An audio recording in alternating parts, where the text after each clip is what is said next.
Hello, Dr. Kunhammed. Hello.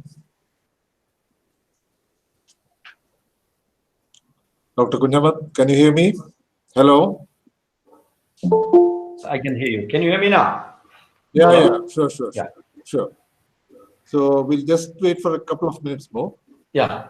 It's 10:28 by my watch. So Okay. we'll start on time, right? Yeah. All right. Good morning, Dr. Kunhammed. Good morning. Good morning. Good morning. How are you? Narayanan.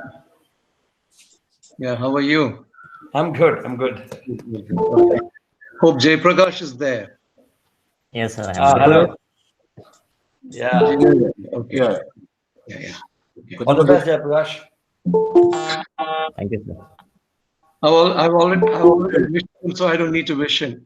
Okay. Okay. Okay. And there is no point in asking him about his journey. There was no journey. There's no Normally ask.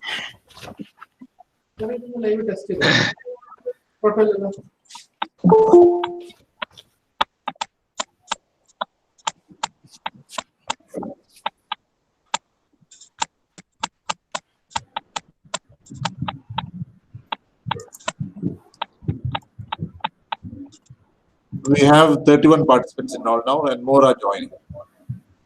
It's going to be a very lively session.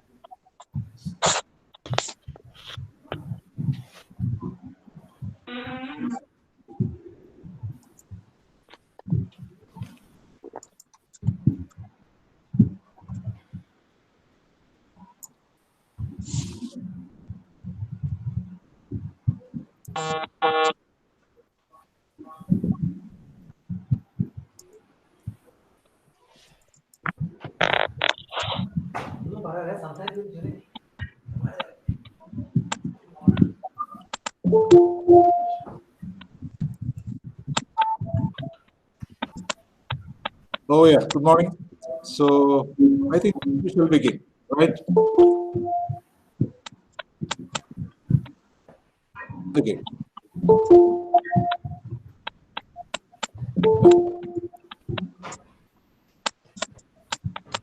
So welcome to this open defense on the thesis submitted by Mr. Jayaprakash A. under the guidance of Dr. P. Narayanan, professor in the Department of English, University of Calicut. So we have with us today Dr. Kunhammed from Kannur University, head of the Department of Studies in English, an old friend of the department. So I welcome him. I welcome Mr. Jayaprakash. I welcome Dr. M. Narayanan, my colleagues in the department, and all those who have gathered here. I mean, not gathered, all those who have logged in for this open defense. So over to Dr. Kunhammed. Dr. Kunhammed. Dr. Kunhammed. Yes, that's good. Can you hear me? Yeah, sure. Yeah, respected head of the department, Dr. Sherrif, Professor M. Narayanan, the supervisor of the candidate, faculty members from this department and other department, guests, research scholars, and students. A very good morning to all of you. Good morning, sir. This is my first experience of chairing an online open defense. I'm sure to most of you, this is a first time experience. And I think I should thank the University of Calicut for making this initiation possible. As you all know, this is in tune with a massive shift necessitated by the pandemic, a shift of global proportions. In education right now, we are in the midst of a forced migration into the virtual mode. And I think it's a crucial break with the past in more ways than one. The problem of the virtual dimension, the problem of virtual reality has been noted by many thinkers. Virtual reality, as you know, generally refers to the practice of reproducing real experiences in an artificial medium. But the virtual is not merely a metaphor for the real anymore. The virtual is the new real, the new normal. The virtual expands perception. We do not have to reproduce the conditions of the actual defense in every minute detail. We'll stick to the usual rituals, but the participants are welcome, I think, to raise questions in oral or message forms. So I'd like to request all of you to mute your audios until the virtual floor is open for your interventions. Mr. Jayaprakash will make a presentation for about 30 minutes on his research work. I would like to reserve my detailed remarks to later, till the presentation is over. But I think it's only fair to say a couple of things. One, both the reports on his work are absolutely positive and encouraging. And, you know, a good work, as you know, raises more questions than a mediocre work. And I'd like to say, before Jayaprakash begins, that this is easily the best dissertation that I've evaluated, in a long, long time. So with these words, I invite Jayaprakash to make his presentation. Thank you, sir.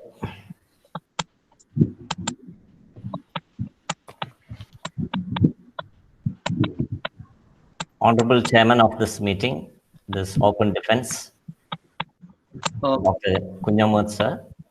Sir, you want to say something? Yes, I mean, please, everyone make sure that your mics are turned off. There is disturbance coming in from other mics. I think Anjana Shankar, your mic is on. Please turn it off. And JP, please continue. Thank you, sir. Honorable Chairman of this open defense, Dr. Kunhammed, sir. Respected Head of the Department of English, University of Calicut. And my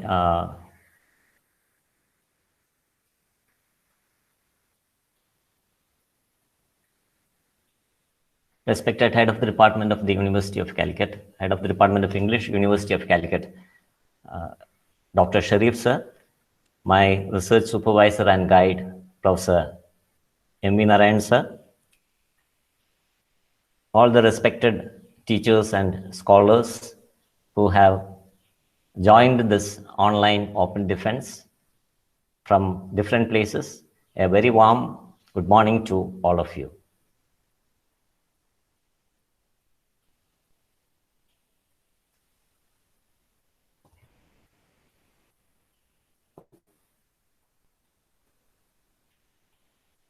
Sri Aurobindo, who lived from 1872 to 1950, was born in Calcutta and had his studies in England.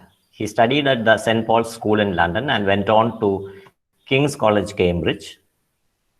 After passing the written examination of the Indian Civil Service and after 2 years of probation, he failed to appear for the writing examination and was disqualified from the service.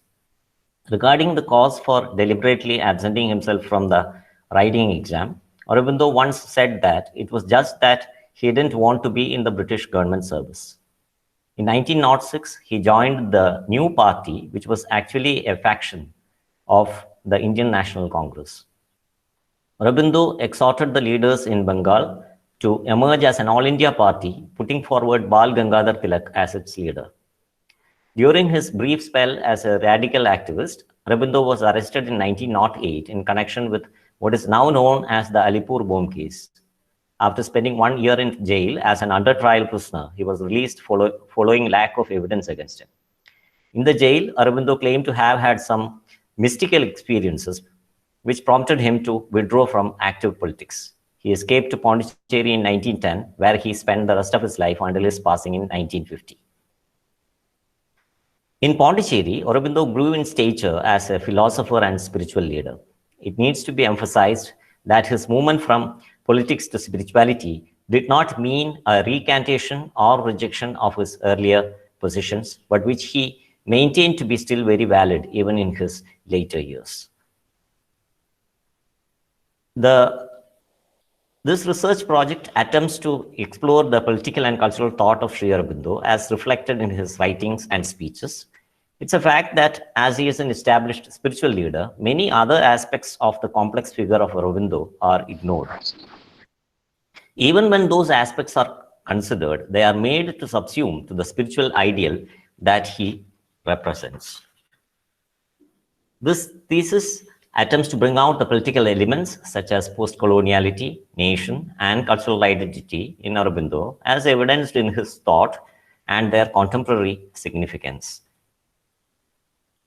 It attempts to prove how these elements of post-coloniality in his writings can be seen to be engaged in dismantling the colonial constructions of reality.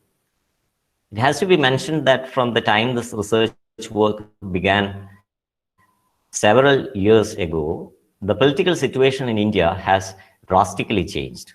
With the right wing not only gaining strong ground, but also power in governance, a rereading of Aurobindo has only become all the more relevant, especially as Aurobindo has been critiqued for being one of the sources of the Hindutva ideology that rules the roost today. This thesis is also an attempt to examine the validity of such an assessment of Aurobindo's thought. The first chapter is titled Formation of the Nation. Nationalism and the idea of the nation are important elements in the political thought of Aurobindo.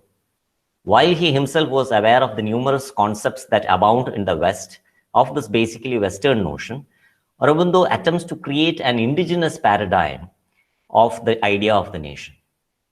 He makes this attempt largely because he was aware that the plurality of the Indian scenario would not yield to the Western ideas of common language, common culture, or common ethnicity. Aurobindo was not post-colonial in the sense in which the term is applied to writers of post-independent nations. Most of his writings were accomplished when India was under the colonial rule. The term post-colonial may be attached to many elements in Aurobindo's political and cultural writings, largely because his writings bear the impact of colonial experience and reflect his responses to colonialism. Aurobindo's ideas are placed in the context of the ideas of nation and nationalism as propounded by various writers like Ernest Gellner, Eric Hobsbawm, Benedict Anderson, and Partha Chatterjee.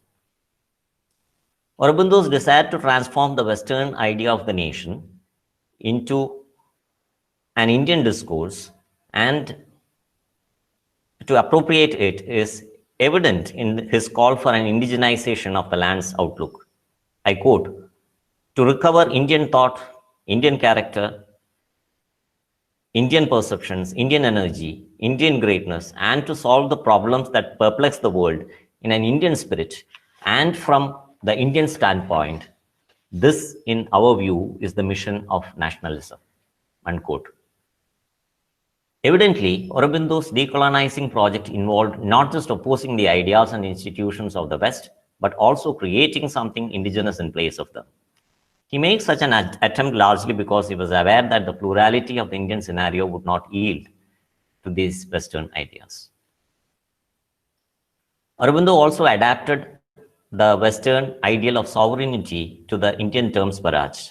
The value that Aurobindo assigned to Swaraj can be gauged from his own words. I quote, "Swaraj is the alchemic stone, the Parash Pathar, and we have it in our hands. It will turn to gold everything we touch. If you forget Swaraj and win anything else, we shall be like the seeker whose belt was indeed turned to gold, but the stone of alchemy was lost to him forever." Unquote. He considered Swaraj as a primary condition for the achievement of all other nationalist objectives. The chapter 2 of this thesis is titled Strategies of Resistance. It begins with a discussion on how Aurobindo in his writings targeted both British imperialism as well as the begging policies of the Indian National Congress. Aurobindo's writings and speeches during the period 1890 to 1908 have been compiled into 2 volumes with the title Bande Mataram. Bande Mataram was also the title of the nationalist newspaper in which most of these writings originally appeared. In what may be termed as the formative stages of the nationalist in Aurobindo, these writings throw light on the revolutionary nature of his thought. Aurobindo defined self-government or Swaraj as the administration of affairs in a country by her own people, on her own strength, in accordance with the welfare of the people. His ideal of Swadeshi was to boycott everything British and to depend on the indigenous. He defined boycott as follows, I quote, "Boycott is an ideal like freedom. It means independence in industry and commerce, as freedom means independence in administration, legislation, and finance," unquote. He saw boycott as an expression of the nation's liberty and not just as a means of economic self-dependence. He defined boycott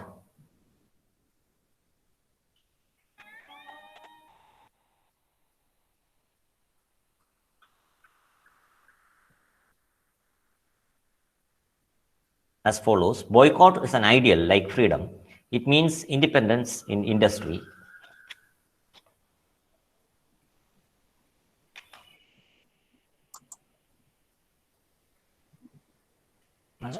Excuse me, may I request somebody else? Please turn on presentation. Somebody else is taking presentation. Please stop the presentation. Please turn off the presentations, please. Okay. And return to their original profile. Government Polytechnic College Thrissur, somebody from the Government Polytechnic College Thrissur, please return to your original profile. Stop presenting. Okay, sir. Thank you. Sorry for the interruption. I continue.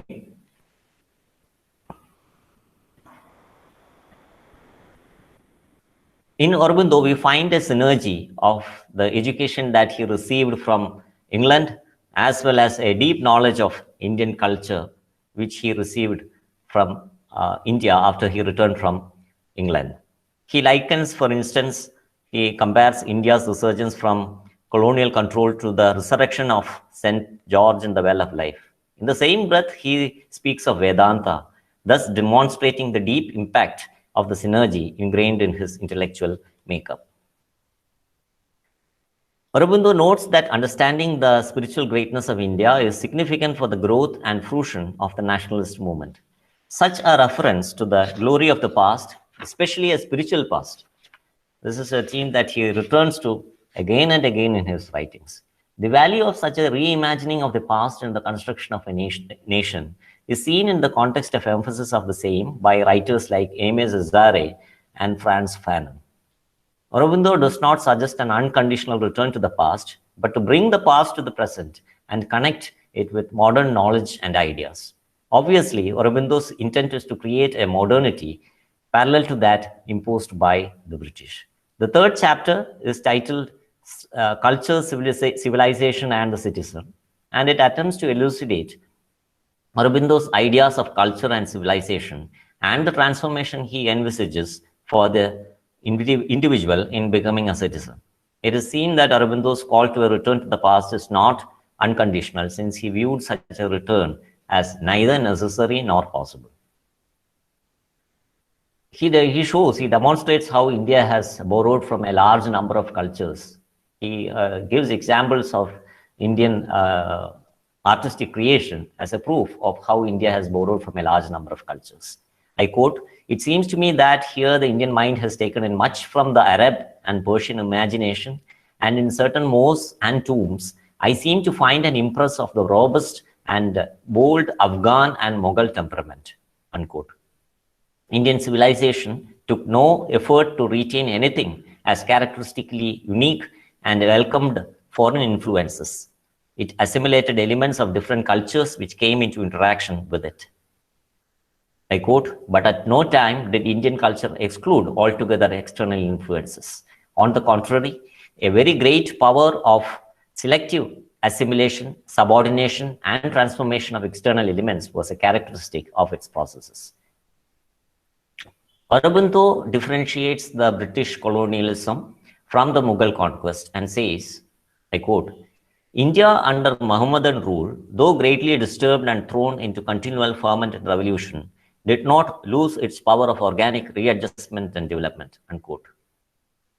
But the British imperialism proves itself to be a domination of foreign body foreign in blood, foreign in religion, and foreign in interest. Since it is superimposed on the native population, it doesn't develop any roots in the soil. Aurobindo's commentary on Indian cultural production in the light of his responses to William Archer's criticism of Indian art. Archer had written a whole book on Indian art, and he denounces Indian art as futile and as barbaric. So such comments on Indian literature, Indian art as barbaric is also considered in detail. Aurobindo also establishes how futile and inane an attempt it would be to judge one culture in comparison to another. He opines that cultures are posited on differences and not on a question of preeminence. It's not based on whether one culture is better than other. It cannot be done like that. They are based on differences. He even opined that none of the extant civilizations can be reckoned as sufficiently advanced to be considered civilized. The perfect civilization, within quotes, is an ideal which mankind may never reach, but pursue relentlessly in all its ventures. Every culture and civilization is in a state of flux and does not settle somewhere to offer for its judgment. To think of civilization as a settled affair is to rest on our past laurels, vegetate and wither away. Aurobindo anticipates that European modernity will collapse under its own weight since it has been constructed without any thought of the people who would live in it.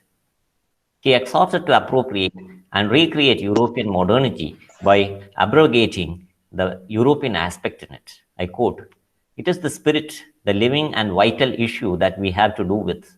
And there, the question is not between modernism and antiquity, but between an imported civilization and the greater possibilities of the Indian mind and nature, not between the present and the past, but between the present and the future.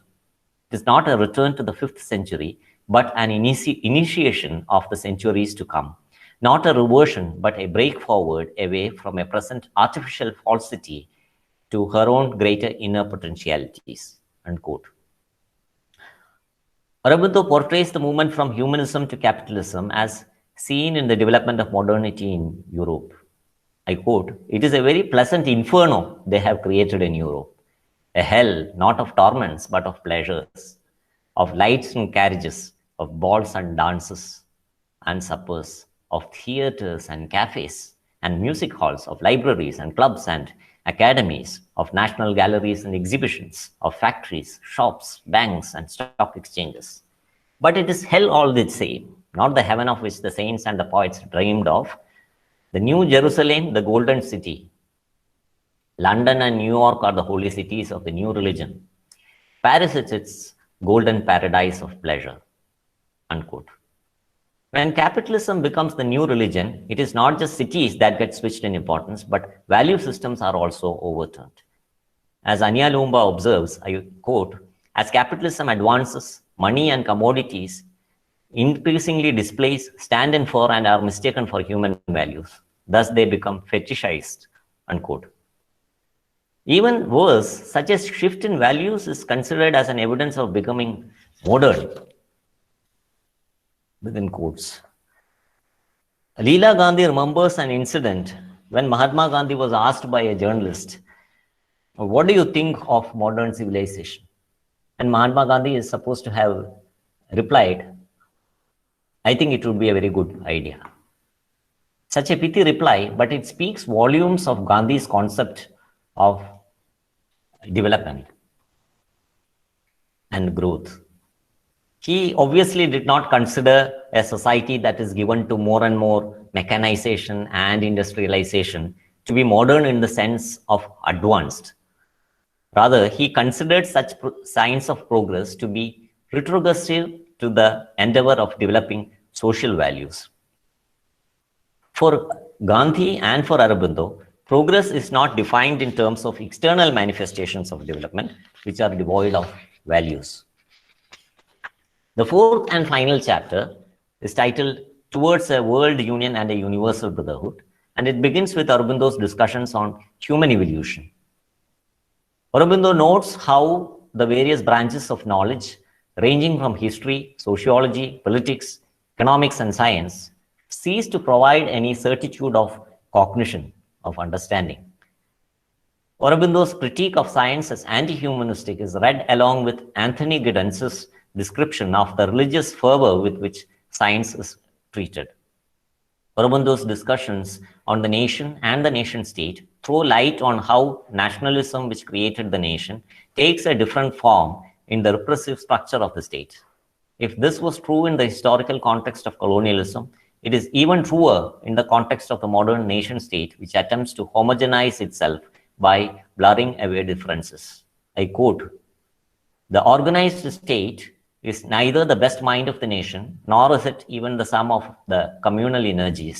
It leaves out of its organized action and suppresses or unduly depresses the working force and thinking mind of important minorities, often of those which represent that which is best in the present and that which is developing for the future.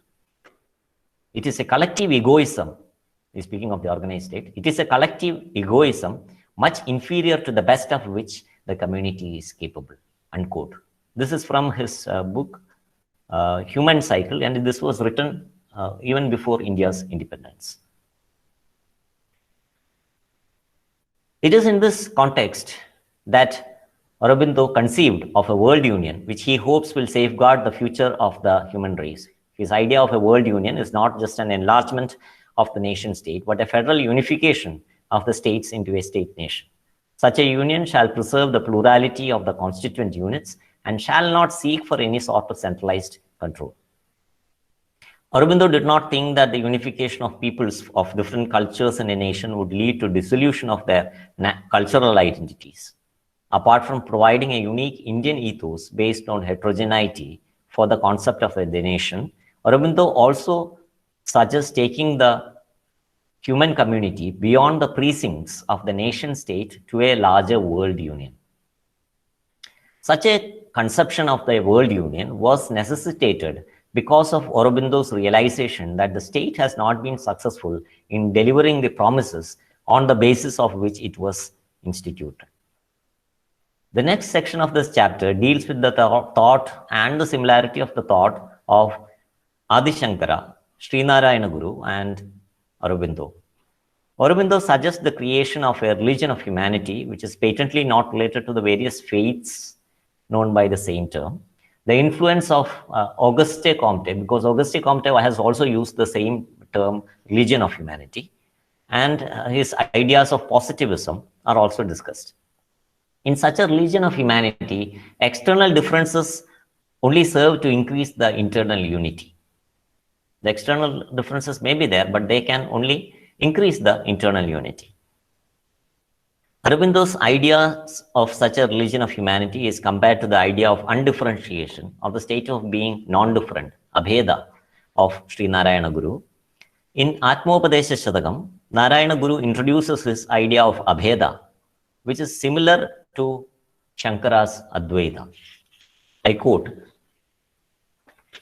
"വെളിയിലിരുന്നു വിവർത്തമിങ്ങു കാണും വെളിമുതലായ വിഭൂതി അഞ്ചുമോർത്താൽ ജലനിധി തന്നിൽ ഉയർന്നിടും തരംഗാവലി അതുപോലെ അഭേദമായി വരേണം." Could be roughly translated as we contemplate on the five elements, sitting and watching the created apparent must be experienced as non-different as the waves rising continuous upon the sea. Universal brotherhood was the theme of the conference that Narayana Guru conducted at Alve in Kerala. On top of the arch at the entry to the conference, he instructed that an inscription be written, Sahodaryam Sarvatra, meaning universal brotherhood. In the conference, Narayana Guru said that speeches, I quote, "speeches should not be made with a spirit of rivalry or hate," unquote. And that his purpose in speech was not for arguing and winning, but was for knowing and letting others know. In Malayalam, he said, "വാദിക്കാനും ജയിക്കാനുമല്ല അറിയാനും അറിയിക്കാനുമാണ്."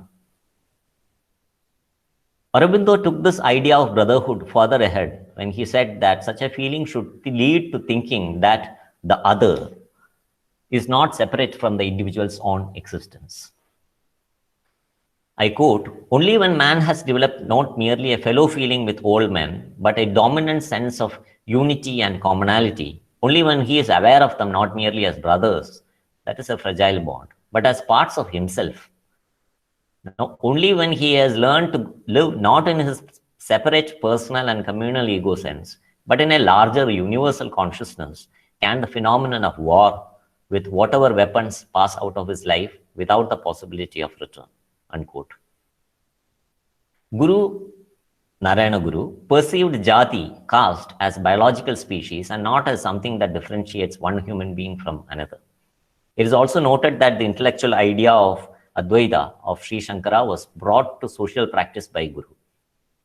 Aurobindo's concept of the religion of humanity is seen as an attempt to bring a spiritual element into the world union that he envisages.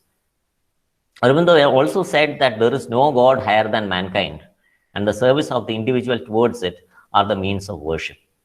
I quote, "The fundamental idea is that mankind is the Godhead to be worshipped and served by man, and that the respect, the service, the progress of the human being and human life are the chief duty and the chief aim of the human spirit.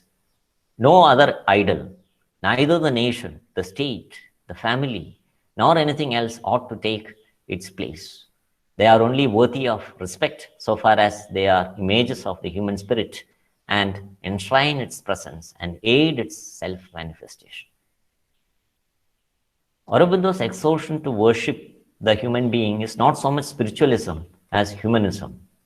The human being is not worshipped in a religious manner, but given the respect and consideration which a religious person actually gives to God, the same respect. So his ideal of this universal brotherhood is beyond religion, is beyond any other considerations. It is absolute humanism.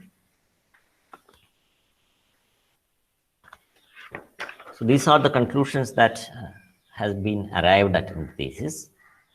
The study on the work of a writer who wrote almost a century ago might raise questions of its relevance, especially as Aurobindo was a person who led many lives, because he began as a bureaucrat. He worked in Baroda State Service. Then he became a teacher. He became a professor of English. Then he left the education field as vice principal of the Bengal National College. And in 1906, he joined the active revolutionary politics. So he became a revolutionary. Then he became a pacifist. He later said that a revolution is not required. You can fight without taking up arms. Then he became a spiritualist. He became a philosopher. He was a poet. He was a playwright. He has written a few plays. He is also a literary critic. He has written a whole treatise on what the future poetry should be. And the title of the book is The Future Poet. So a person having led many lives, a philosopher, a spiritualist, a poet, a literary critic, a radical fighter, pacifist. So having donned different roles, and probably because of which one of his recent biographies that was published in 2008, after almost half a century of his passing, a biography was written. There were many biographies which were written on Aurobindo, the most famous one being the one written by K.R. Srinivasa Iyengar, which is the most voluminous one. And the recent one is written in 2008, and it was titled The Lives of Sri Aurobindo, because of the multifaceted personality that he was. Aurobindo's ideals of nationalism, culture, individual freedom, world union, and universal brotherhood probably have not been more relevant than in today's late post-colonial scenario, when all these ideas have assumed different meanings through the passage of a century. Peter Barry observes that there are three stages through which post-colonial literatures pass through: the phases of adopt, adapt, and adapt. In the adopt phase, the writer literally borrows the ideals which he or she picks up from the colonial discourses. In the adapt phase, the second phase, this native writer then understands those aspects to be alien and therefore abrogates their alien nature and transforms them suitably to the native culture and social milieu where he or she wishes to apply it. In the adapt phase, the third and the final phase, he or she becomes capable of ideating without any reference or dependence whatsoever on the colonial models. These three stages could be seen in Sri Aurobindo. Aurobindo's ideas of conception of the nation thus can be seen to be of the adopt phase, where he borrowed Western concepts of nation. His vision of the to-be nation as Bhavani Bharati is the adapt phase, where he transforms it in a metaphoric language which is culturally familiar to him and his fellow countrymen. He also adapted the Western idea of sovereignty into the native idea of Swaraj. Aurobindo's ideal of a world union or international unity can be said to be of the adept phase, the final phase, where he conceived a religion of humanity and universal brotherhood beyond the institution of the Western nation state. Aurobindo said that even democracy, which is considered to safeguard the freedom of the individual, in most cases becomes tyranny of the whole. The tyranny of the majority has become, I quote, the tyranny of the majority has become a familiar phrase, and its deadening effects have been depicted with great deal of resentment by certain of the modern intellectuals. But what the future promises us is something more formidable still. He's writing as late as in 1940s. What the future promises us is something more formidable still, the tyranny of the whole, of the self-hypnotized mass, over its constituent groups and units, unquote. It is significant that Aurobindo anticipated the tyrannical nature of democracy, which is a matter of daily experience today. In another instance, Aurobindo said that, I quote, parliamentarism means to, in practice, the rule and often the tyranny of a majority, even of a very small majority. For Aurobindo, the past was a reference point and an inspiration to create the future. He never said that we have to go back to the past, though he spoke very gloriously about the Indian past, the greatness of the Indian civilization. He never said that we have to go back to the past. He said, after all, I quote, after all, we live in the 20th century and cannot revive the India of Chandragupta or Akbar. I would like to repeat it again. After all, we live in the 20th century and cannot revive the India of Chandragupta or Akbar. It is necessary to keep abreast with the march of truth and knowledge, fit ourselves for existence under actual circumstances, and our education must be therefore up to date in form and substance and modern in life and spirit, unquote. Aurobindo perceived that the dangers of war could only be eliminated by bringing in a psychological change in humanity. Creation of the nation and evolving it later to a world union are but external steps, but the real change has to happen within the individual. The brotherhood of Aurobindo, the Abheda of Narayana Guru, and the Advaita of Shankara turn out to be different terms for the same idea of a noble perceptual reality. The thought of these stages of times far different from ours thus assumes timeless significance and relevance. Thank you.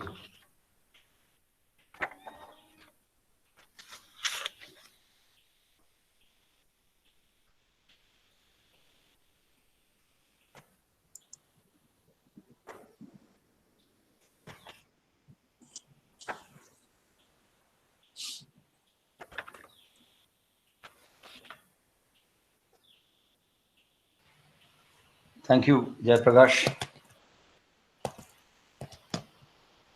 Am I audible? Yeah. Thank you very much for that Sure. very clear and concise presentation. As you must have noticed, this is something that makes his work stand out. You know, the lucidity with which he speaks or spoke today, the subtlety and finesse with which Jayaprakash develops his bold thesis in his work and weaves it into a sustained argument is absolutely commendable. His main thesis is the centrality of the political in Sri Aurobindo and the possibility of a post-colonial reappropriation of his ideas for political re-engagements.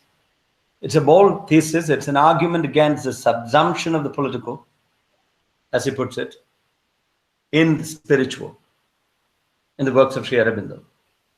And I'm really happy to say that Jayaprakash has accomplished every one of his research objectives in the most commendable way possible.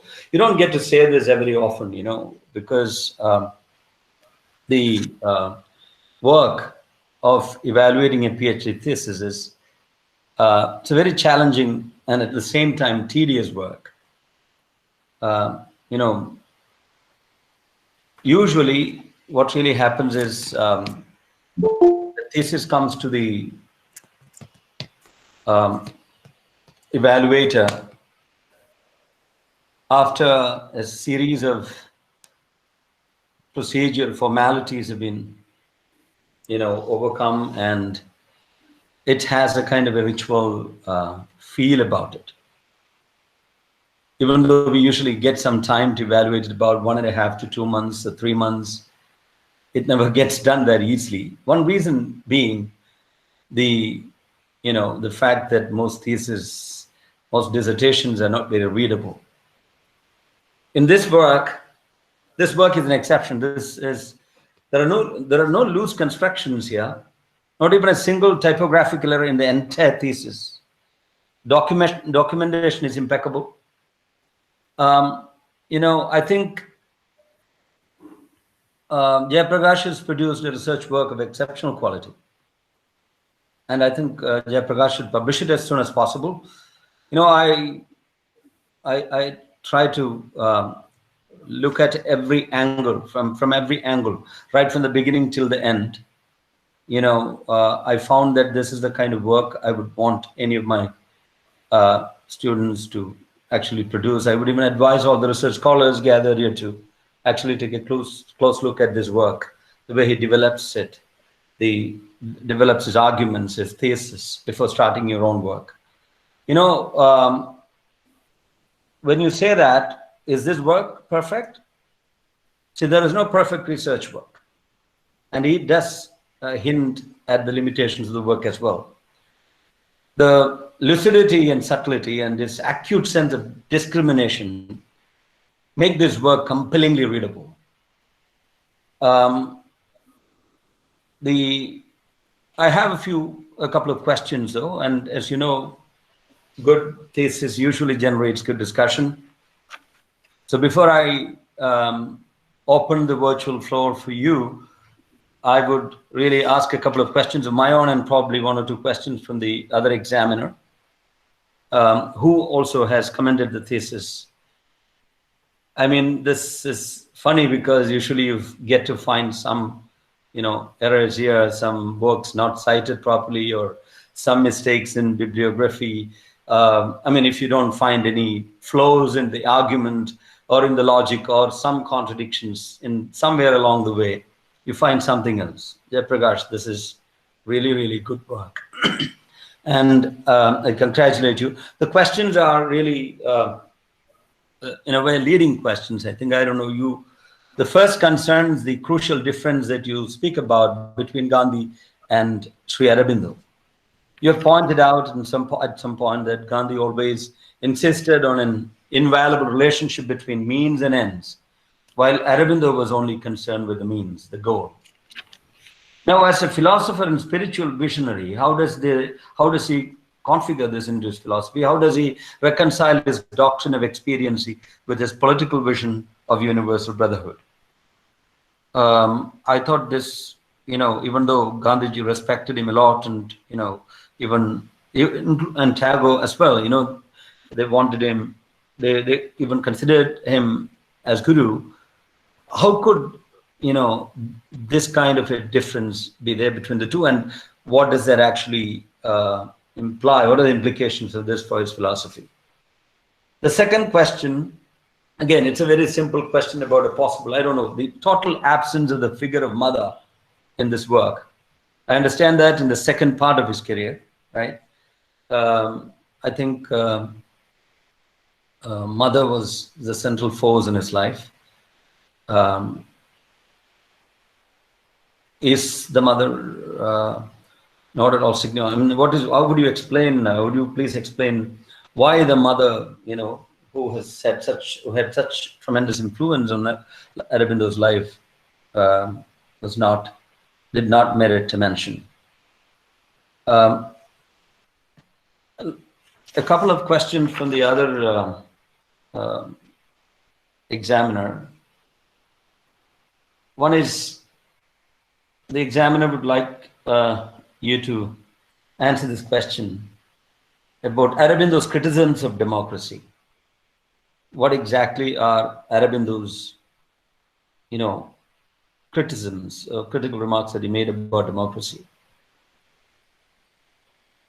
Another question is, how does Aurobindo's Bhavani Bharati correlate with his celebration of the glorious past of Indian civilization?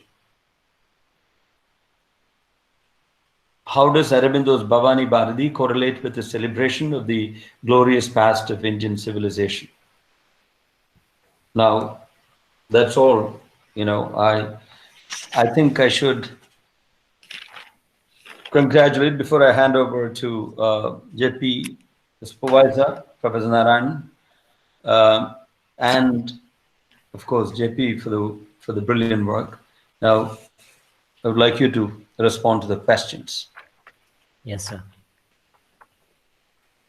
So the first question was regarding Gandhi and Aurobindo, and the difference in the outlook that Gandhi said that the means have to be equally important as the ends. And Aurobindo had once opined that this non-violent struggle, if Gandhi had tried with the Germans or the Russians, they would have easily put him out of their way. So it was only with the British that it was effective. That is what he observed once. And he also says that non-violence is a good virtue, but it is not something that it can be expected of somebody who is strangled. So some amount of violence have to be meted out so that the people can be protected. I would like to quote from him.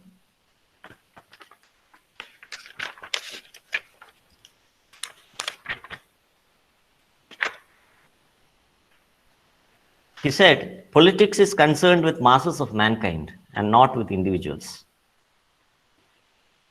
To ask masses of mankind to act as saints, to rise to the height of divine love and practice it in relation to their adversaries or oppressors is to ignore human nature. It is not to be then seen as violence.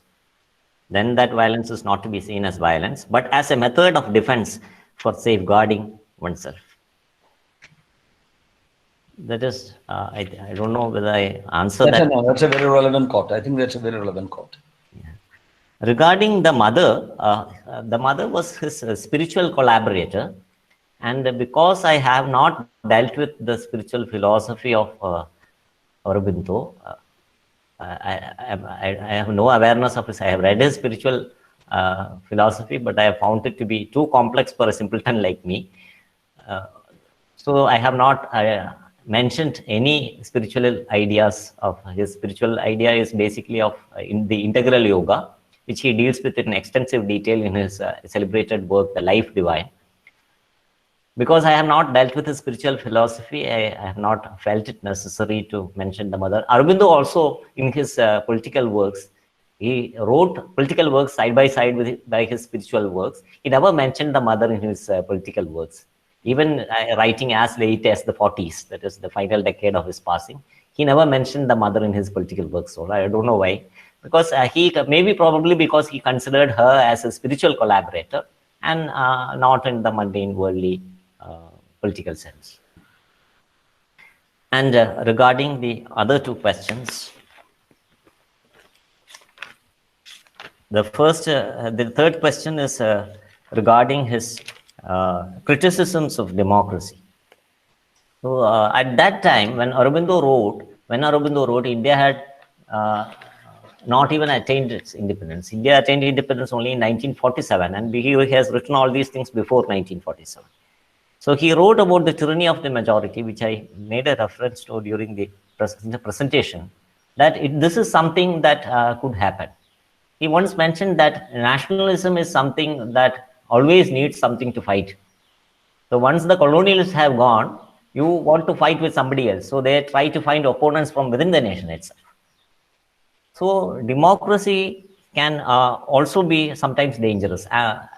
Benedict Anderson refers to a term called official nationalism, where the state dictates the terms of nationalism to its own citizens. They are both the same citizens of the same land, and he terms it as most dangerous. And Aurobindo, as I quoted him, he says that the state is just a collective egoism which is much inferior to the best of which the community is capable of. And I think Jayaprakash, his comments about democracy is, ideas about tyranny of the majority, yes. I think probably that could be developed a little further. If you look at, for example, Jacques Rancière's hatred of democracy, which is a much more recent work. Yes. There are certain certain streams, certain ideas, that reverberate in because this is before the 1950s, right? So I think those things could be. That work could actually, shed some more light on that aspect of him.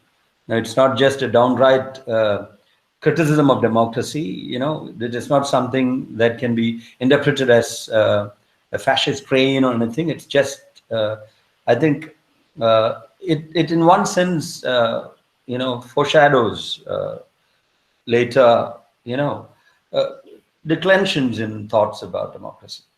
Yeah, that's right. The next question is regarding Aurobindo's term of Bhavani Bharati. And regarding that, he has used such metaphors which the common man would understand, because if he uses English terms, the common people wouldn't understand. So as a nationalist, his ideal was to get across his ideas to the common man. So to convey these nationalist ideas, he used these terms, and such hallowed metaphors are frequently used by him to emphasize the religious nature of the nationalism. It is not religious nationalism, but that kind of spirit, the religious spirit with which he took up nationalism and recommended. But it is not the religion in the sense of faith. Because of this, such recurrent images, obviously from the Hindu religious background that he comes from, it is easy to brand Aurobindo as a Hindu communalist. But it would be highly reductionist and a lopsided view to brand somebody based on certain terms that they use. Some people do not use any terms, yet they can be communal. So since he, especially as he was a politician who later went on to become a spiritual leader, there's such a discussion, wherever such a discussion of religion and politics comes, the name of Aurobindo also comes. Yeah. So I think it would not be just to consider his such use of such metaphors to be a result of communal thought. So just to add to this, he rejected the institutionalization of religion, even though he was a die-hard nationalist. Yeah. How do you place your work in relation to existing currents of, assessments of Aurobindo's legacy? The contemporary readings of assessments of his legacy. At a time when probably an institutionalization of religion is pretty much on the cards under the current dispensation. How would you place your work in relation to the existing assessments of his work? I think we need to have a thorough rereading and understanding of Aurobindo. In the present, I think the time is now ripe for to bring out not only the teachings of Aurobindo, but also the teachings of such people who have been appropriated by the right way. For instance, Swami Vivekananda is a case in point. Swami Vivekananda is supposed to have said that it is good to be born in a religion, but it is bad to die in it. Religion is or faith is should be a kind of school where we learn how to treat all human beings as equal. Where if it fails in that, if we continue to be in a school lifelong, what use of it? So that's what he asked. So I think we should have a reassessment, a reading of the works of all such writers, including that of Aurobindo. But in this kind of rereading, especially in the case of Sri Aurobindo, don't you find a problem where how do you reconcile these two personalities, as a leader, as an extremist kind of leader who retired from politics, active politics at the age of 38, right? And then later he became a philosopher. I think in several assessments of his legacy, we see that he is often identified either with one extreme or the other. Now, when you try to appropriate or reappropriate these insights, don't you think that danger of, what do you think are probably the dangers of, Aurobindo being identified with one of the extremes? It is a danger, but I think the academia has a great role to play in this regard.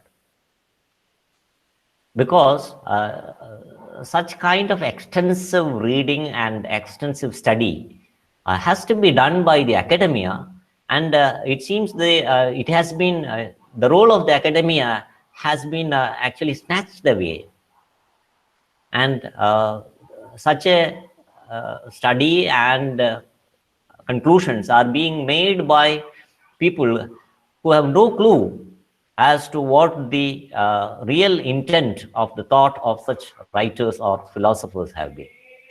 So I think the point that, sir, you mentioned is very true, that it is possible that you may go to one extreme, which I have very carefully avoided. I have never tried to celebrate Aurobindo. There are many points where Aurobindo contradicts. So I have never tried to celebrate him. But at the same time, we should not stop trying to bring out the facts and to open up the falsehoods that are being propagated. I think that would be a kind of balanced view, which would do justice to the philosophers who must be all turning in their grave now. Yeah. Thank you.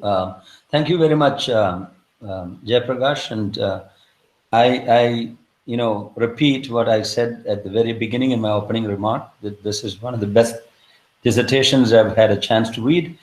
And congratulations on the work. I would like Professor Narayanan to say a few words after the question session is over about the work. So now it's time for the participants to raise their questions, make their observations.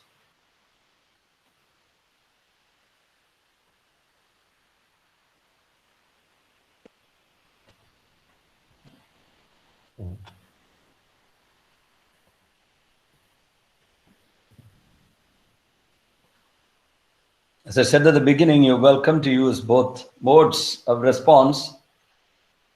In some universities in the West, this has been a practice for the last about half a decade.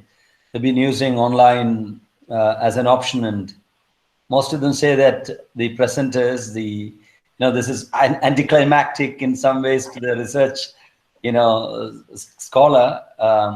It lacks the punch, because a number of other ritual aspects are withdrawn or taken away. That's painful, but at the same time, it really adds to the quality of the open defense, because in a virtual defense, the participants who are, not a bit shy of being noticed can actually switch off their video and ask questions or send them to us as messages.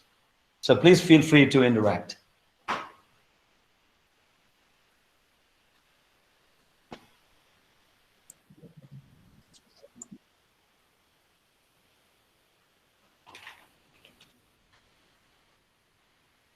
I get a lot of congratulatory messages for you, Jayaprakash. I don't see any questions coming.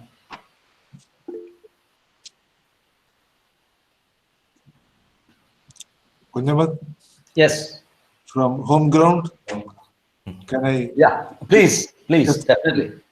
Because nobody else is speaking, I think they should Yeah, I break. think they will follow your example soon.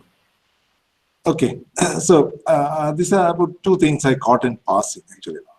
One was that reference to Aurobindo's description of India's heritage, where he talked about our Mughal and Afghan heritage. That was at the beginning, I believe, in Jayaprakash's introduction.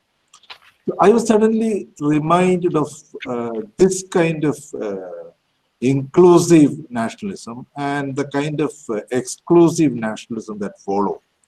Yes, sir.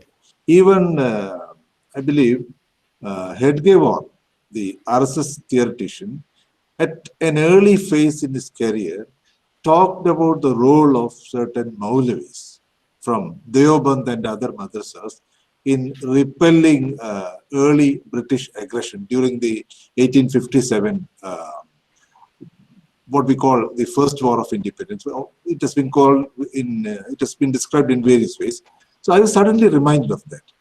So I don't know if there is such a diversion occurring immediately after Aurobindo retreated from Indian politics, or that Aurobindo's particular mode of nationalism also was inclusive in this way. Probably Jayaprakash would like to, I thought I would hear more of that in Jayaprakash's presentation.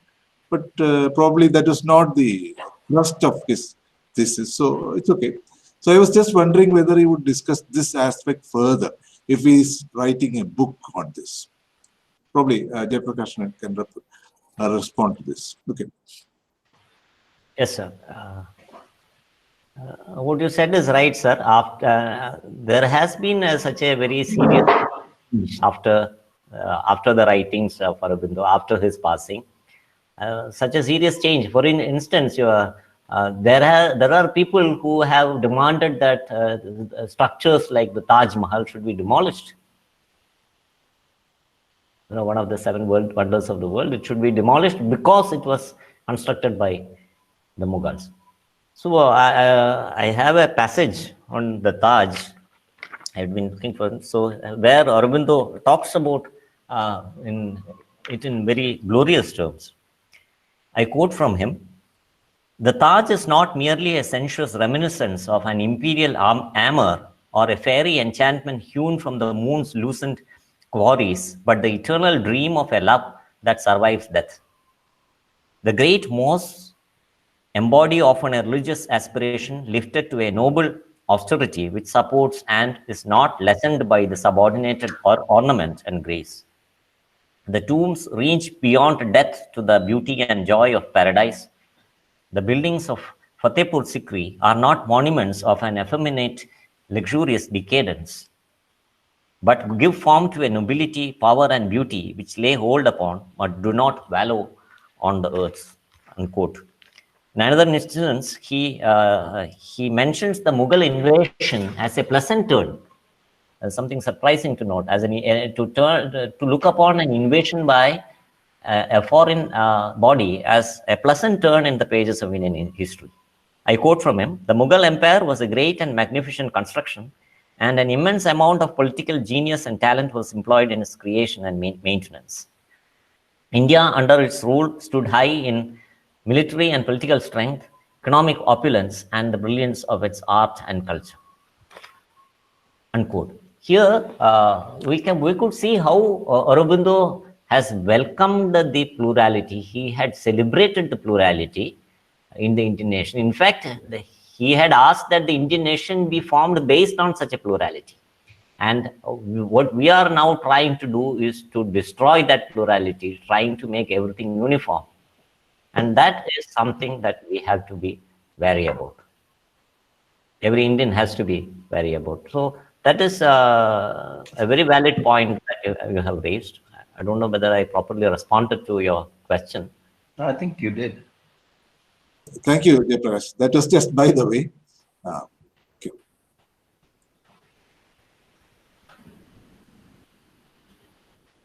So, I asked one question. Yes, sir, please. First of all, congratulations, Jayaprakash, for accomplishing such a serious work that needs a tremendous effort, and I congratulate you and your guide for that. Thank you, sir. And my question is just about, Aurobindo was trying, trying to, or shifted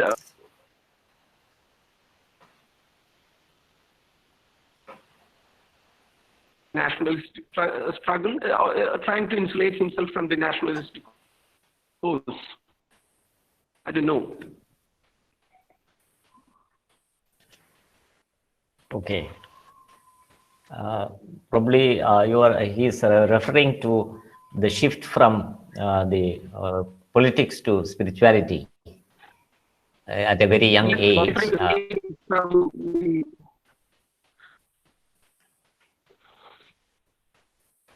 What prompted him to do?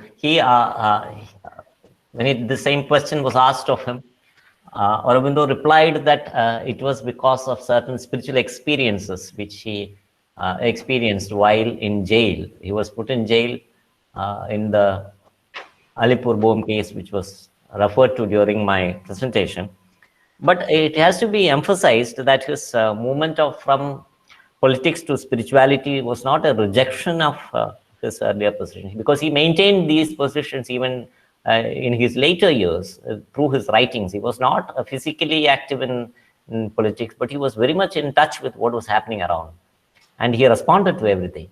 And he was considered to be a revered person, even by the Mahatma. I have used the title sage. The term sage was used by Mahatma Gandhi to refer to Aurobindo.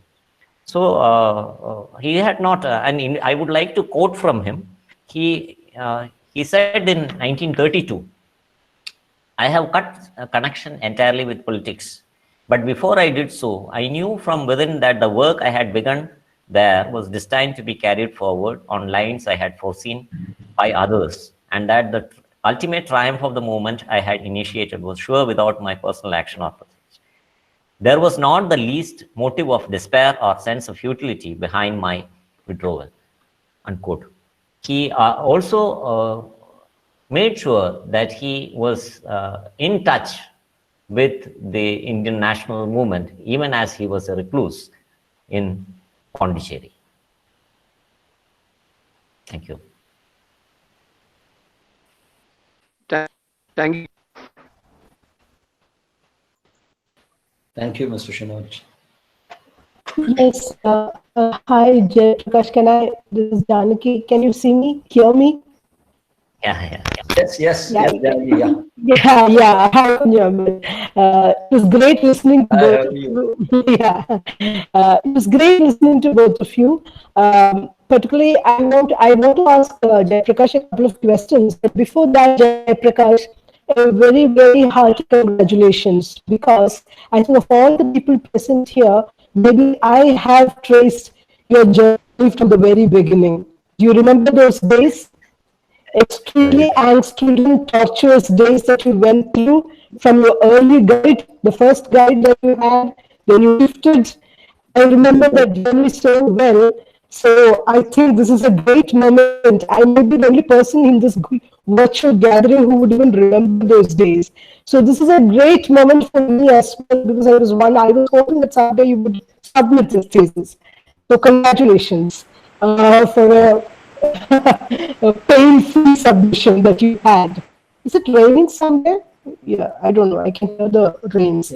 Anyway, so after that beautiful, lucid presentation with such conviction, You definitely, as Kunhammed said, you have generated a lot of questions because we all have grown up with listening to the lore of Aurobindo, though we have not gone very deeply into it.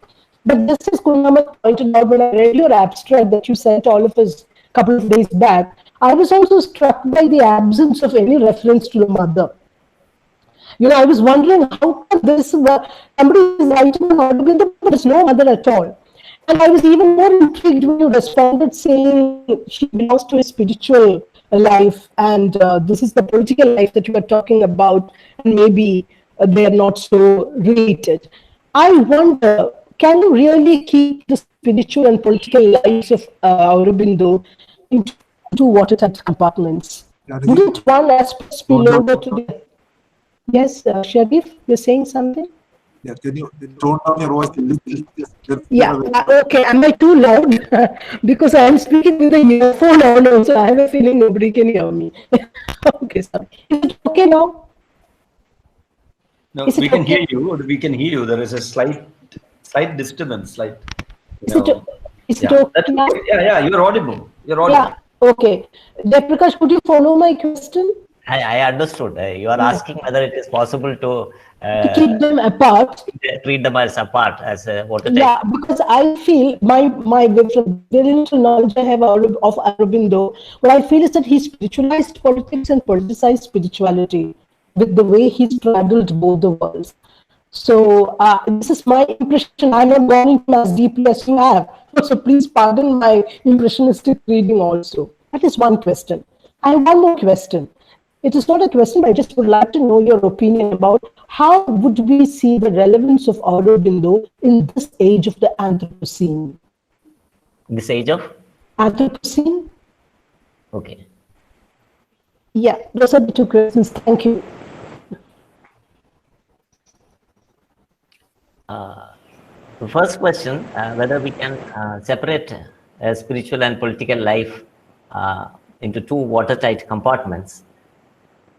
I think Aurobindo had his own view. He said that, for example, he differed from Gandhi. It was not Aurobindo, but Gandhi who tried to spiritualize politics. He tried to bring in spiritual elements into politics. But Aurobindo simply said that it was not possible to do something very mundane like politics. There is no point in bringing in spirituality. His bringing in spiritual terms was to make the people understand it. His attempt was not to spiritualize politics. Even when he called nationalism as religion, there was no religion in it. It was just a term that he used to emphasize the vigor with which we should pursue nationalism. So he never tried to bring in spirituality into politics. He treated them as separate. Whether it was right or wrong, I am not a person to make a value judgment on that. But I think he tried to perceive it differently. He actually did treat them as two different compartments. And regarding the mother, there was no reference to the mother, as I said earlier, in any of his political documents. And he considered her as his spiritual collaborator, and almost to the end of his life, he actually transferred all the spiritual legacy to her. And today, if we go to Pondicherry, it is the mother who is the prominent person. Aurobindo is actually not so prominent as the mother. Regarding the second question that Janaki ma'am has asked, I would like to say that his thought, not only his thought, I have referred to Narayana Guru, I have referred to Shankara, all these people, their thought are of timeless significance, whatever age, whatever, because they dealt with human problems, not with the problem of any particular age, and therefore. Jayaprakash, that's what I was asking. We are at a particular situation in human civilization, with the very notion of human is being engaged with in a very problematic way, isn't it? So that is why I asked whether, how do you see? I think we should take up such issues. The humanism, the element of humanism is disappearing from our discourses in our public life, and this has to be properly addressed by all of us. We have to engage. Jayaprakash, I think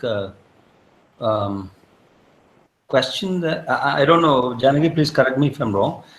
I think the question is regarding to the, to the relation. Is there a relation between the human ethical response to socio-political injustice, all the struggles of liberation, the so-called, are there any threats that connect the ethics of justice with with these new ethical demands of the Anthropocene, like the non-human others? Exactly. That's exactly what I meant. That's the question. Yeah.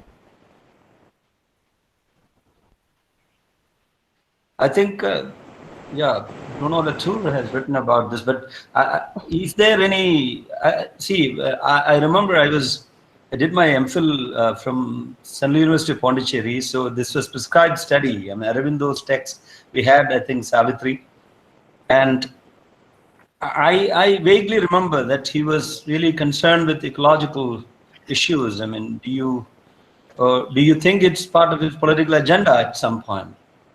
JP?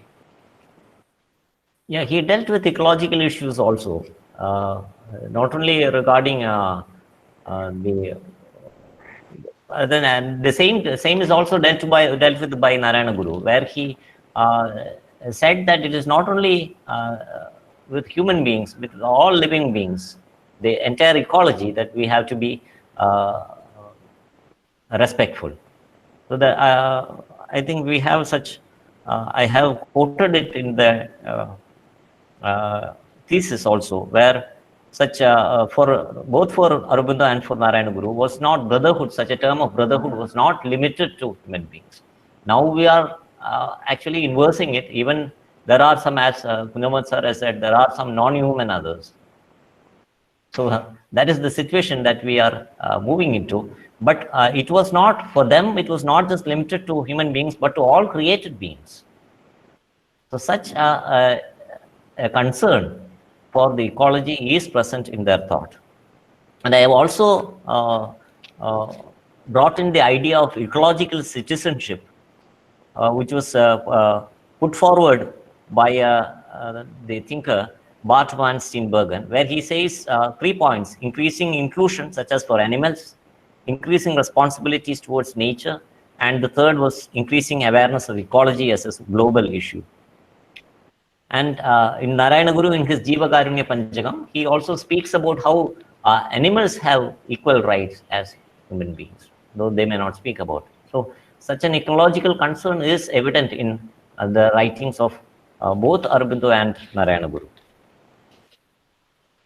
Thank you, Jayaprakash. Thank you.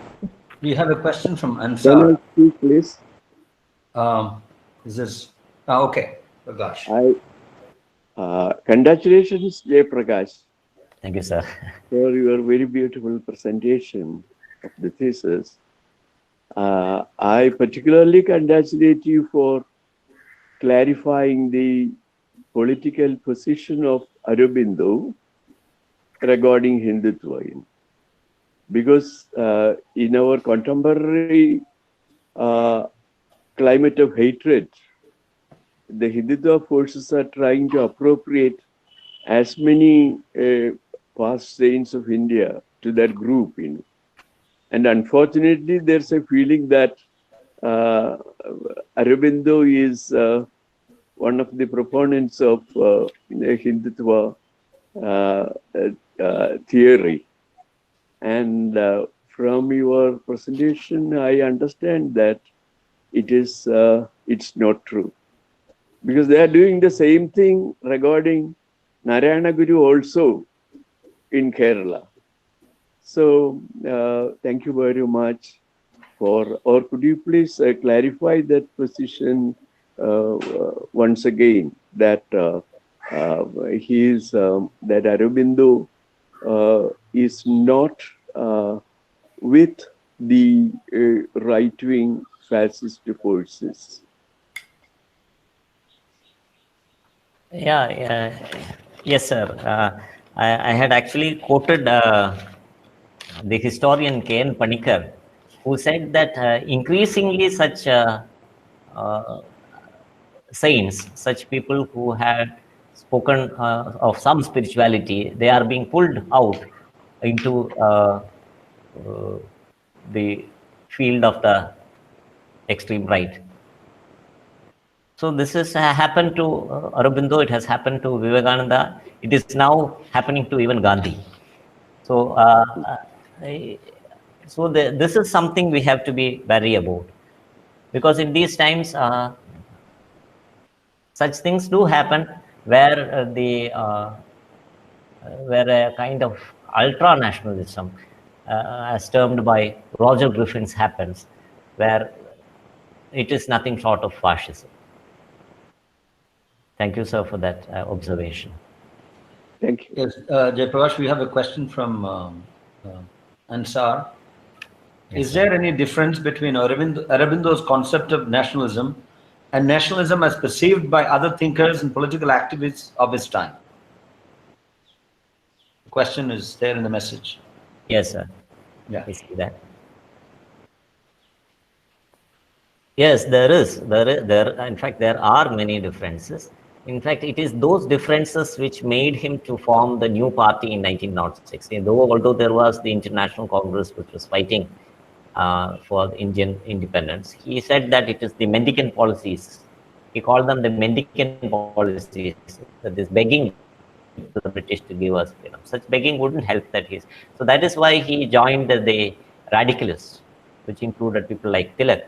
And therefore, it was completely different from the kind of policies that were followed by the larger group of nationalists, of which the INC, the International Congress, was a major one.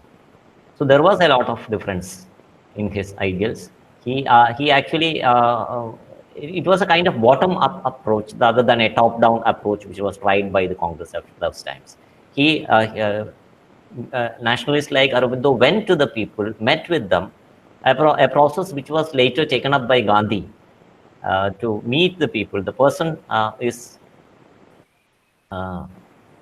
interacting with the grassroots level. So that kind of changes are also there in the kind of nationalism that was pursued by Sri Aurobindo. As JP, just to add to that, I think there is this thinking, current thinking on. We have Simon Critchley, a lot of writers who talk about this problem of going down to the people, conjunctural politics plus the universal politics, you see.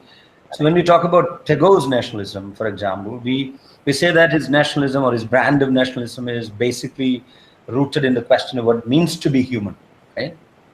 So that should be a top-down model, to use your own expression. Now, how would you distinguish between Tagore's brand and Aurobindo's brand of nationalism then? Tagore's nationalism, he considered the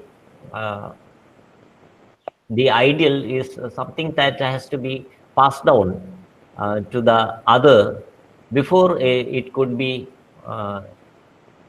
made an institution. He thought that they should be made to understand, but it was not possible. And there had been a great discussion between Gandhi and Tagore on this, that Tagore was a kind of a pacifist. And Gandhi, even with Gandhi's non-cooperation movement, Tagore had his own differences of opinion. So I think that was an entirely different model, different both from Aurobindo and that of Gandhi. Okay. So I think we have an observation. Yeah, we have appreciations. No, any more questions? I'll read the comment here. As for the contention that democracy is the tyranny of the majority, it's quite true of the national political scenario of India today, or Indian nationalism today, in the sense Aurobindo was a great political visionary. I also appreciate the way in which you correlated the thoughts of Aurobindo on universal brotherhood with similar concepts of Adi Shankara, Narayanan Guru. I think that's an observation, yeah. Thank you. Observation, yeah. Yes, Tasneem, Tasneem. Yeah, am I audible now? Yeah. Please shoot, yeah. Yeah, okay. I've got a couple of questions. Jayaprakash, first of all, congratulations for your wonderful presentation. It was great. Then the questions one, actually, there have been some Dalit criticisms against Swami Vivekananda as well as Aurobindo regarding the stance on caste, especially the support of, this is especially true of Swami Vivekananda, his stance on Manu. So, and the second thing is that his celebration of nationalism, because when Aurobindo wrote about nationalism, India as such, or as we have it in the post-independence day, was not there. So what he must have meant by nation that time is a question. Plus, the third thing is about, he had said something about superhuman.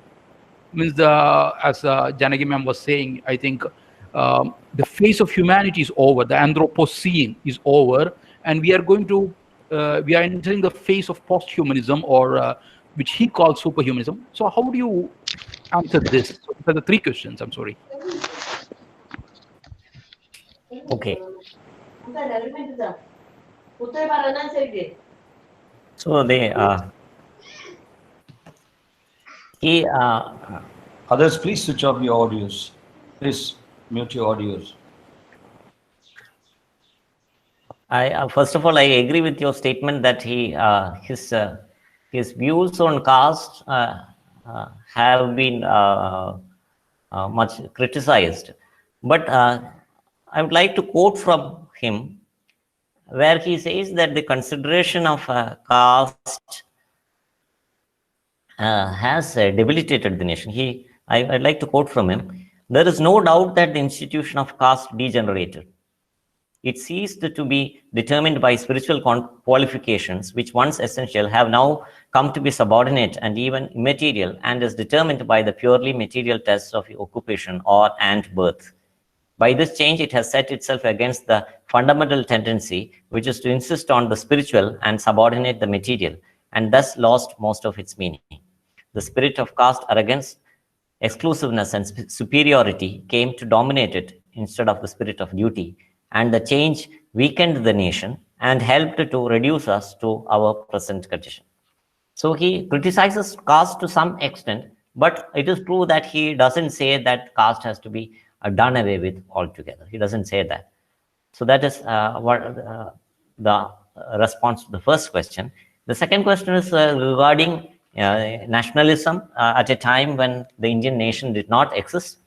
That is the very reason that nationalism was needed at that time. In fact, after the Indian nation came into being, Aurobindo started saying that we have to outgrow nationalism. So we have to outgrow the stages in which we successively reach, and not to remain there. After we have reached there is actually the ideal of a philosopher who wants humanity to progress. So he spoke about nationalism when there was no nation, and once there was a nation, he was talking of internationalism. So that I think is a very logical way of looking at things in the point of view of a philosopher. And the third question regarding the question of Anthropocene, I think that this is something we who live in the present have to deal with. We, the human beings of today, have to bring in humanism in action.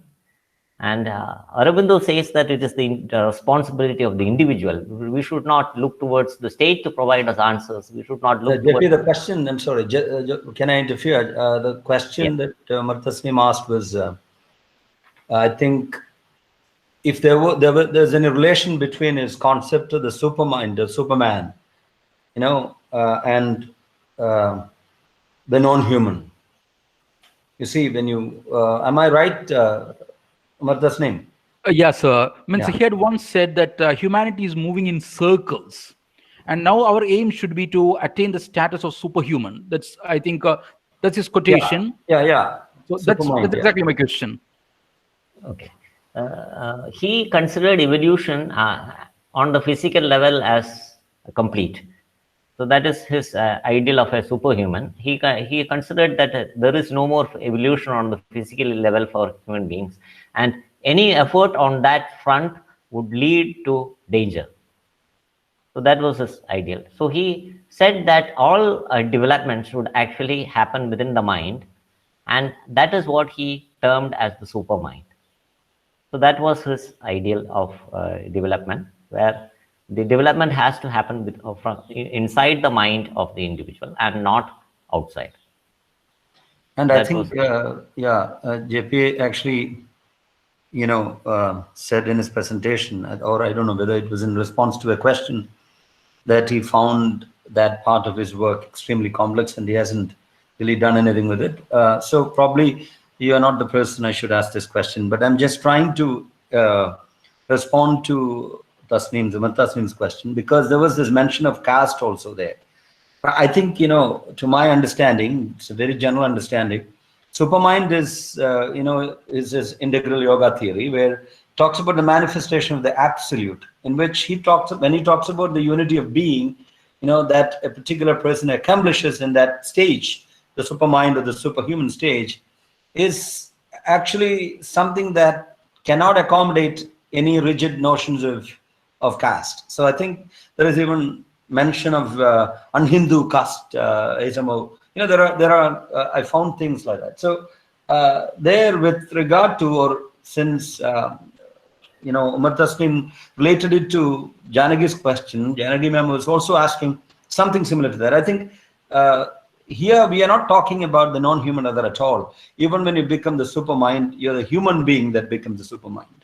And I don't think there is any indication. Kunhammed, that's exactly what I wanted to say. Yeah. Because Aurobindo constantly talking about the human.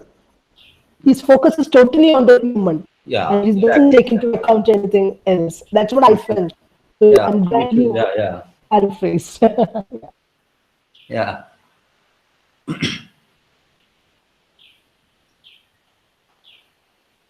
I think we have an observation from Amsar has made an observation again. May I add a point that in his opinion, nationalism was a religious sadhana. Jayaprakash, if you want to say something to that, you can. Then Vani Nair, congratulate you on the presentation. Then, but I'm curious about whether in course of your research you encountered any observations of Aurobindo that might not hold significance in the present state of affairs, yet have taken them up in contemporary discussions surrounding him. Yeah, I think that's an observation. Madhu, Tagore's vision was that of a stage-like philosopher. Aurobindo's was that of a non-philosopher sage. I don't think so. Anyway, Jayaprakash. Sir, I would like to respond to Vani ma'am's question. She asked whether I have encountered any point in Aurobindo that does not hold significance in the present state of affairs. Yeah.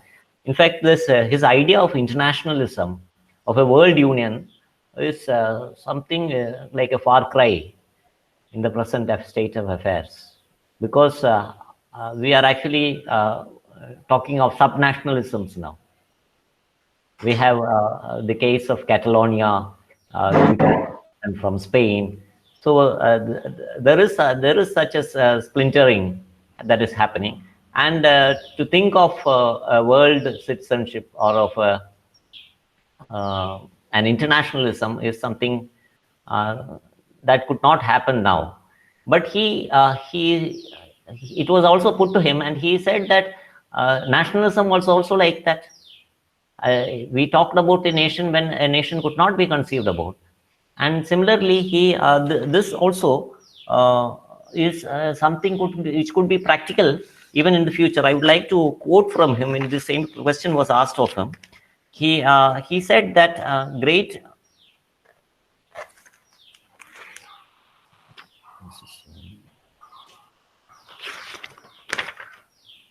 Whether this is practical. Somebody asked him whether this world union that you're talking about is practical. So he responded, I quote, "We can found no safe conclusion upon the immediate impracticability of its creation." He's talking about the world union, or on the many difficulties which would stand in its way.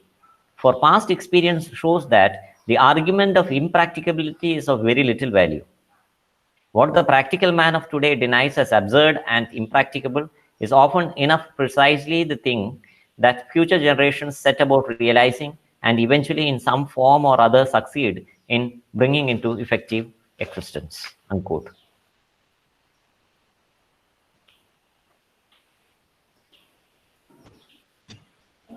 Yes.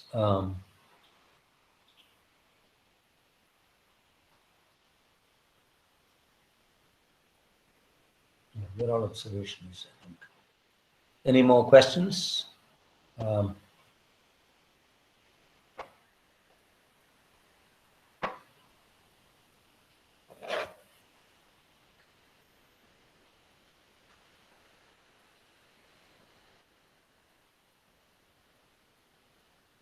Sherrif, do we wait for more questions, or can we move to the final right? Can I? Yeah, can I, sure. Should I wait till everything is over? Because the supervisor is supposed to keep quiet, I guess. It's only the chairman. I think you're talking on request, so that's not a problem. I think people can respond even after your, words. No, then when it's over, just invite me and then I'll say a couple of things. Okay. I have a question to ask at that All point. right. So we'll wait for a couple of more minutes and then.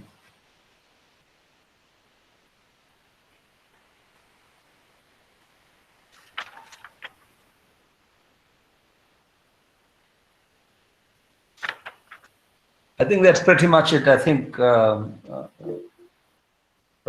Narayanan, you may speak. Thank you, Dr. Kunhammed.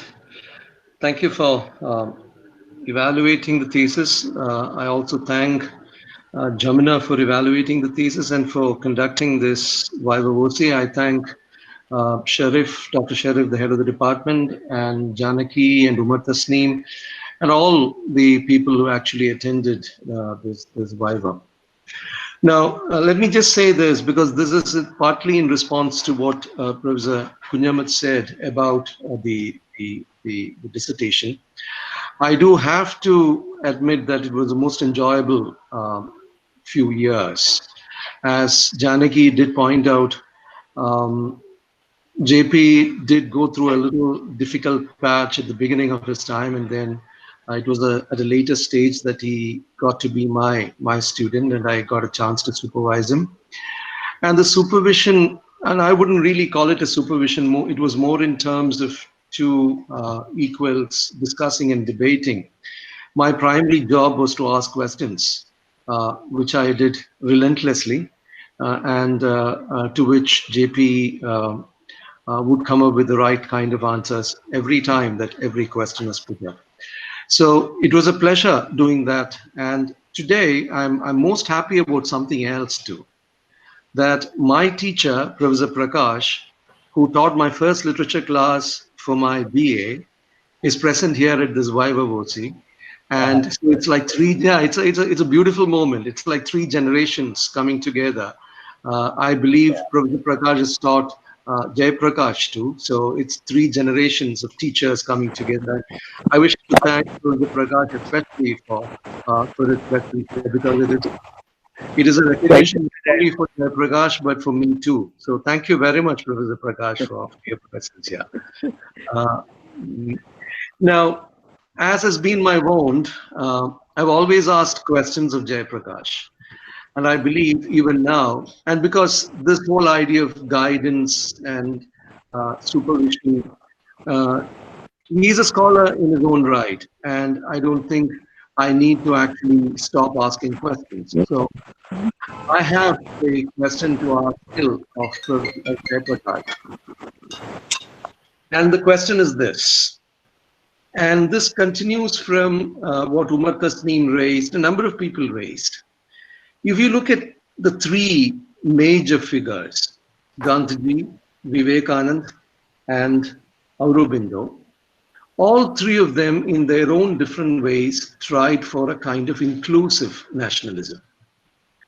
Well, on the other hand, Ambedkar tried a very different kind of exclusive nationalism.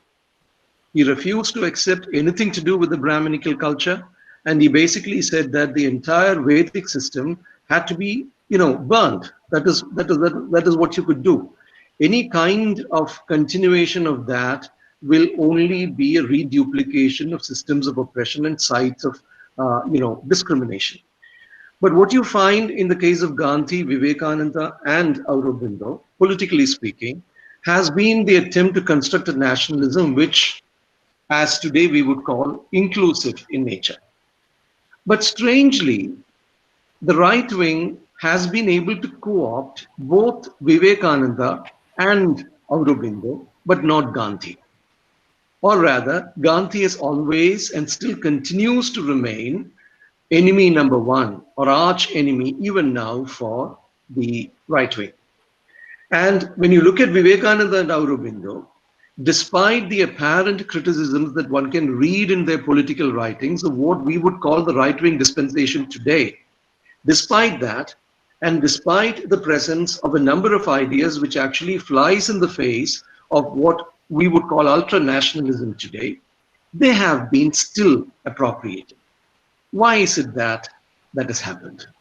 And contrary to Gandhi, why is it that you wouldn't find the right-wingers dismissing Vivekananda or Aurobindo? Just a simple question. Thank you. I think this is So the most a question with the supervisor. I think, probably in the course of your work, you would have learned to answer this question.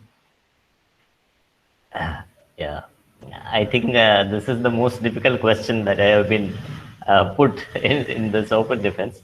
I really don't know, but I think as Janaki ma'am pointed out, Gandhi's way of approach was to spiritualize politics, and he had actually nothing to do with religion. Even when he talked of Ram, he said that my Ram is not the Ram of Ayodhya. It is the person next to me. He is my Ram.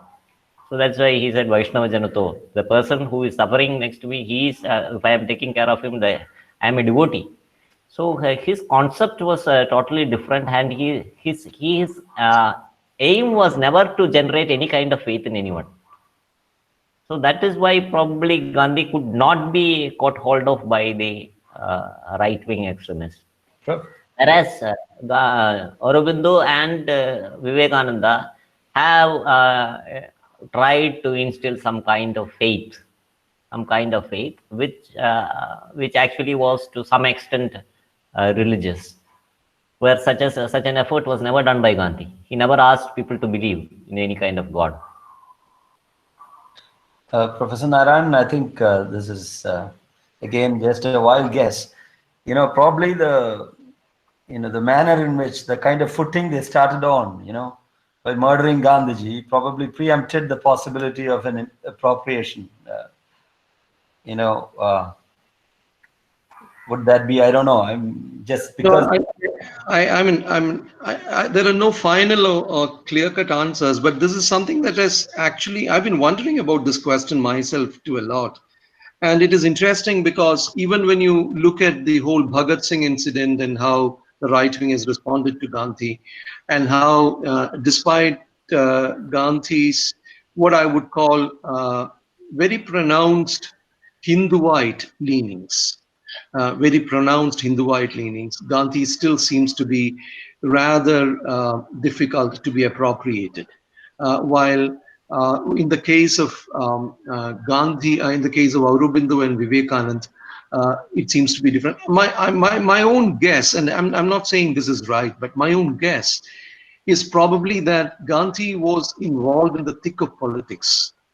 Gandhi was a political actor rather than Vivekananda or Aurobindo.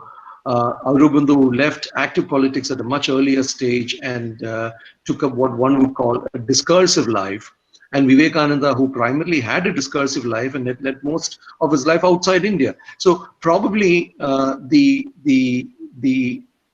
opportunity or the possibility or the scope of appropriation was greater in the case of these two people rather than Gandhi, precisely because on the ground there were the actions of Gandhi, the political actions of Gandhi, which made it rather difficult for him to be appropriated in that manner.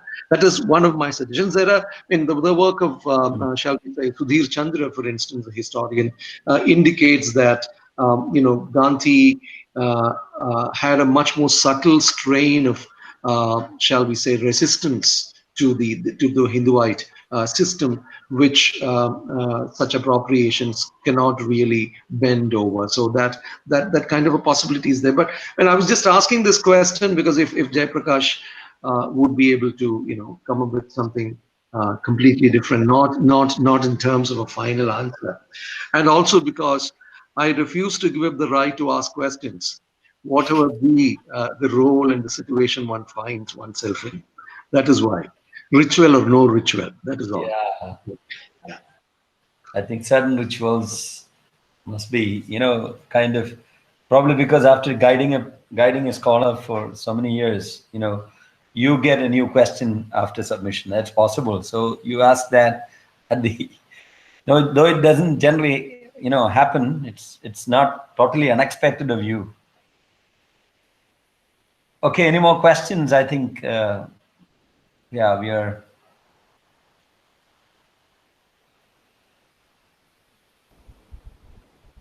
No questions, but I just want to add to what. Can you hear me, Kunhammed? Yeah. Is it possible to hear? Yeah. I just want to add to what Narayanan said. It's not a response as such, but Narayanan, I just remember Ramachandra Guha saying at a meeting in his speech that Gandhi is no one's favorite. You said he can't be appropriated. He said it in a different way. He said you can bash Gandhi anyway, and no one is going to take up any defense for him because he's no one's favorite. I just thought I will just mention this here. Actually, that Guha's argument follows Sudhir Chandra's to a great extent. What Sudhir Chandra, who has actually always been a critic of Gandhi, in his final book actually tries to say primarily that the whole question of patricide, the Indian nation is built upon the idea of the killing of the father, the killing of Gandhi, and it is a death, it is a killing that we have to live with, however long India lives. And that killing, according to him, comes not merely from a Hinduite or what we call a Hindutva denomination, but not purely from what one would call the ultranationalist system, but the need to kill one's father, the need to actually decimate that which made you possible, that which made the nation possible. In other words, Gandhi is the dark underside, the black hole of India's imaginary, and Gandhi needs to be erased. Gandhi needs to be not appropriated. Gandhi needs to be erased, or Gandhi needs to be killed. So this the Guha's idea that he is no one's favorite, Gandhi is no one's man, actually resonates with the idea of Sudhir Chandra too, and that's why I asked him. That kind of an ungraspable quality does not seem to be there with Vivekananda or Aurobindo. That is why. And I think this point about collective guilt, irrespective of who assassinated him, is absolutely real. Yeah. Very Freudian. Yeah, it's very real. Yeah.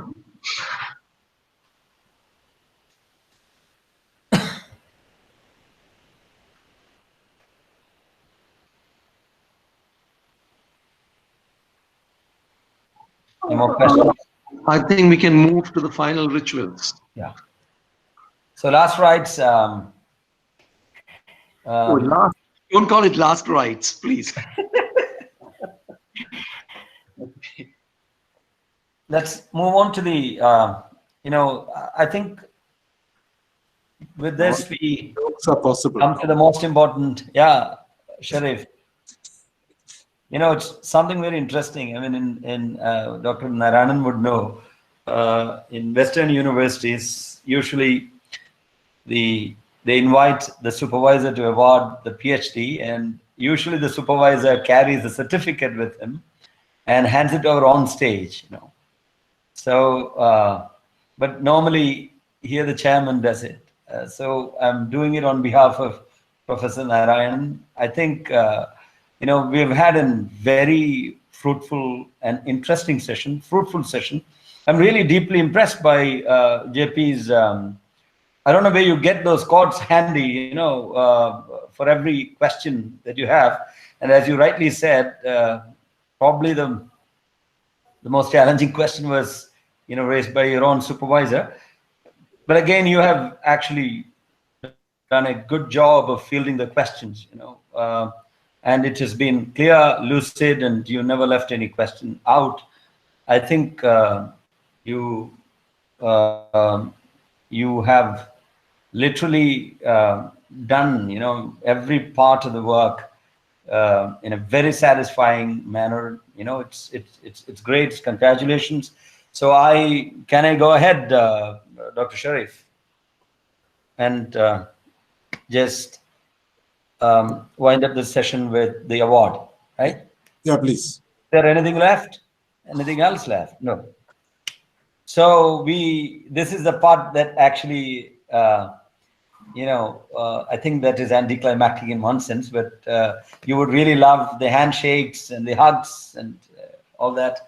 Congratulations once again. I take this opportunity. I'm honored to award, to declare that Jayaprakash is awarded Doctor of Philosophy in English for his work.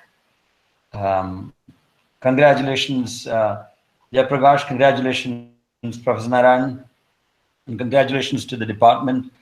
You know, it was a really, really a nice session, a very interesting and fruitful session. Thank you very much. And thank you, everyone. Yeah, thank you, Kunhammed. Now the real last rites. Yeah. Okay. So this was a very invigorating session and more discussions than what usually occurred here. So I'm thankful to all the participants.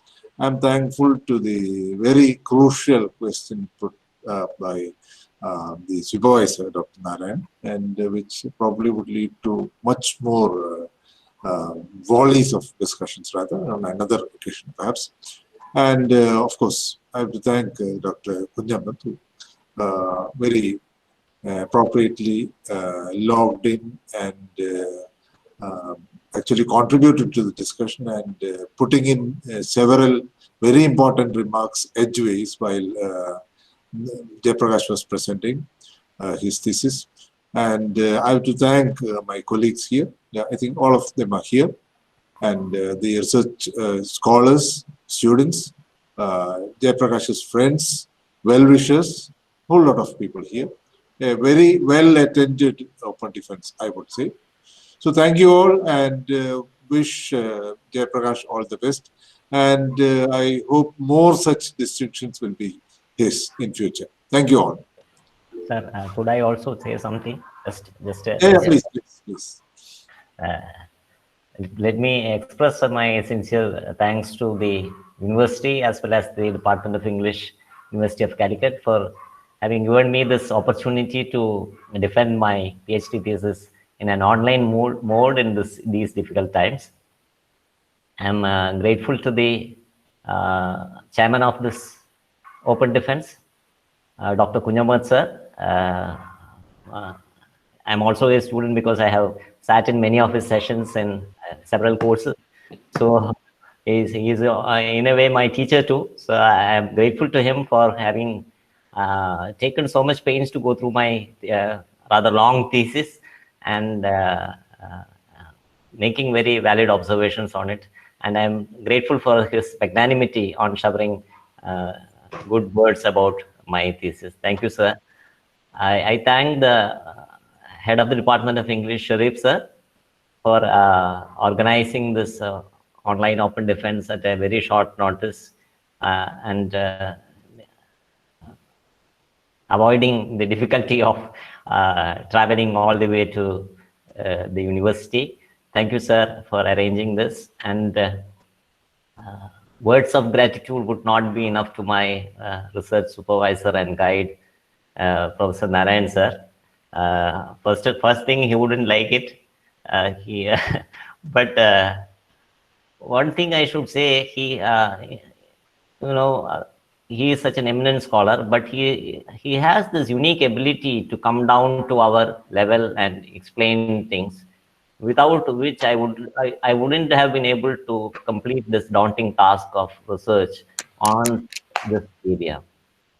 So I'm very grateful to his patient guidance, which he offered at all times in spite of his very busy schedule at the university and outside. He, as you all know, is a very well-known personality, but in spite of that, he has been kind enough to lend a lot of his time for this research work.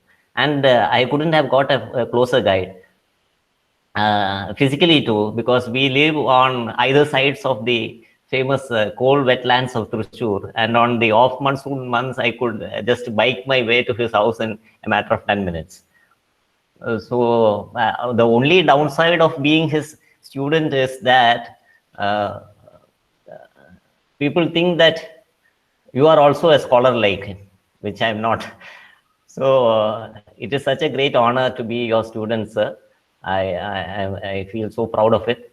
I thank you, sir, for I shouldn't say it, but for the sake of the propriety in this august audience, I thank you, sir. And to all the other participants, Prakash sir is the senior most person participating here, and he has also been my teacher here. So I'm grateful to you, sir, for your presence, for your observations, your questions. I thank Janagi ma'am. I thank all the other teachers. Thank all the other participants and teachers from various institutions who have come here for this open defense. I thank my senior staff and colleagues of the College of Education and Technical Education Department who have offered me unstinted support in my research work. I thank Team English, fraternity of English teachers who have been a constant source of support and encouragement to me. I thank all the research scholars who have made my life in the university really a fruitful one. I thank all the teachers. I thank everybody. Thank you. Thank you, Jay. Thank you, Jayaprakash, for those last words. So we wind up and au revoir rather than goodbye, because we have another few open defenses coming up, probably the very next week. So I'll be getting in touch with you. Thank you. All right. Thank you. Thank you, everyone. Thank you.